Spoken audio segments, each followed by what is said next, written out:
இன்னைக்கு ஒரு கப் ரவை எடுத்துருக்கிறேன். ரவையில் மைசூர் பாக்கு செய்யலாம். ரவை எடுத்த கப்புலேயே 1/4 கப்பு நெய் எடுத்துக்குங்க. நான் 1/4 கப்பு நெய் எடுத்துருக்கிறேன். உங்ககிட்ட நெய் இல்லைன்னா எண்ணெய் கூட ஊற்றி செஞ்சுக்கலாம். நான் நெய் எடுத்துருக்கிறேன். நெய் ஊற்றி நல்லா வறுத்து எடுத்துக்கணும். ரவையை ஒரு 10 to 12 நிமிஷம் சிம்மில் வச்சு வறுத்து எடுத்துக்குங்க. ரவை கருவாமல் வரணும்.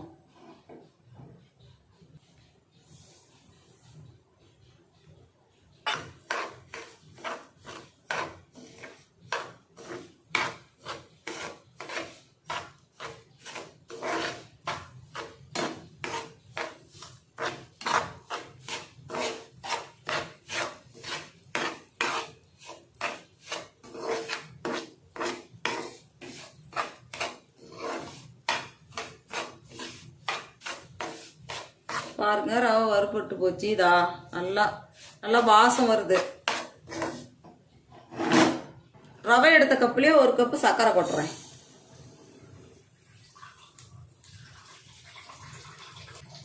அரை கப்பு இதில் தண்ணி ஊற்றிக்கலாம்.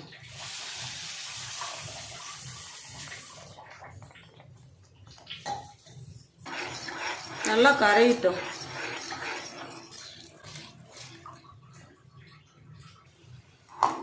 நல்லா கொதி வருது. ரொம்ப இதுக்கு பாவு போதெல்லாம் தேவையில்லை. பிசு பிசுப்பு தன்மை வந்தால் போதும். நல்லா கிண்டிக்கிட்டே இருந்தோமா இந்த பிசு பிசுப்பு தன்மை வந்த உடனே பார்த்துட்டு ரவை இதில் சேர்த்துக்கலாம்.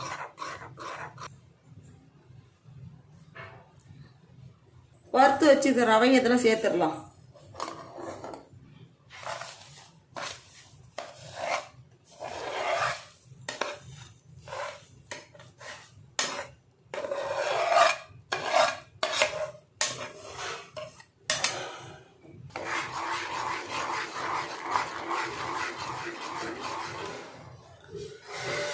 இப்படி கை விடாமல் கிளறிட்டே இருந்தோமா மைசூர் பாக்கு பதம் வந்துடும். சிம்மில் வச்சே செஞ்சுக்கிட்டுருங்க. இப்படி கிளறி எடுக்கிறேங்க கை விடாத. கலருக்காக நான் கேசரி பவுடர் கொஞ்சம் போடுறேன்.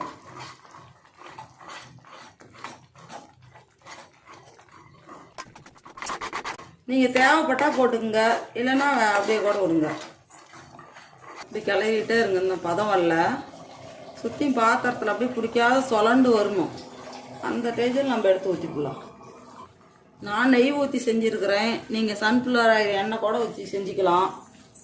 நெய் பிடிக்காதீங்க. வாசம் இல்லாத எண்ணெயில் செய்யுங்க. எந்த எண்ணெயில் செஞ்சாலும் பாத்திரத்தில் ஊற்றிக்கலாம். பாருங்கள், அப்படிதான். அப்படி பிடிக்காத வரும்போது இப்போ இந்த அளவு இருக்கும்போது எடுத்து ஊற்றிக்கணும்.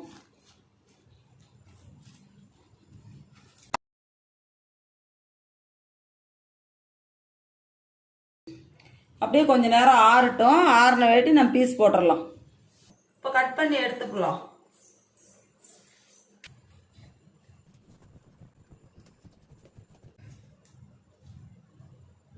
பாருங்க, நான் ரவா மைசூர் பாக்கு காய்ச்சிருக்கிறேன். இதே போல் நீங்களும் காய்ச்சி கொடுங்க. ரொம்ப டேஸ்ட்டாக நல்லா இருக்குது.